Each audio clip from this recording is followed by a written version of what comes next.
Jadi hero di kasus kopi sianida, ujungnya senasib dengan Jessica dikurung di penjara.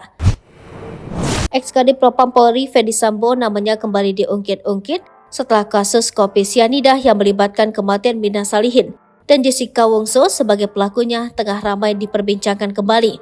Bukan tanpa alasan nama Ferdy Sambo disebut-sebut lagi saat ini setelah muncul film dokumenter kasus kopi sianida dengan judul Ice Cold, Murder, Coffee, and Jessica Wongso dan ditayangkan di Netflix.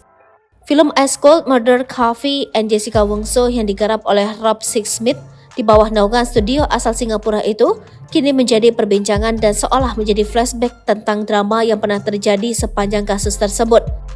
Namun ada yang menarik dari ramainya film dokumenter yang menayangkan kasus kopi sianida itu, yaitu nama Ferdy Sambo mencuat dan justru jadi perbincangan hangat juga di tengah ramainya nama Jessica yang muncul di film Ice Cold, Murder, Coffee, and Jessica Wongso. Pada film Ice Cold, Murder, Coffee, and Jessica Wongso itu, nama Ferdy Sambo sebenarnya tak dibahas secara khusus. Namun wajah familiar ex-Kadif Propam Polri itu muncul sekilas di pertengahan adegan dalam dokumenter berdurasi 86 menit itu. Di kasus kopi sianida itu, saat itu Ferdy Sambo merupakan Wakil Direktorat Reserse Kriminal Umum Polda Metro Jaya. Dalam mengungkap kasus kopi sianida yang menewaskan Mirna Salihin itu, Ferdy Sambo bekerja sama dengan Krishna Murthy yang saat itu menjabat Direktur Reserse Kriminal Umum Polda Metro Jaya dengan pangkat Kombes. Hasil investigasi saat itu menunjukkan Jessica Wongso diduga mencampurkan sianida ke minuman Mirna. Terlebih di CCTV kematiannya terjadi setelah meminum es kopi Vietnam yang dipesan oleh Jessica Wongso di Cafe Olivier, Jakarta. Adapun kasus tersebut berujung pada Jessica Wongso divonis hukuman 20 tahun penjara dalam dakwaan pembunuhan berencana. Hingga kini Jessica Wongso masih menjalani masa hukumannya di Lapas Pondok Bambu, Jakarta Timur.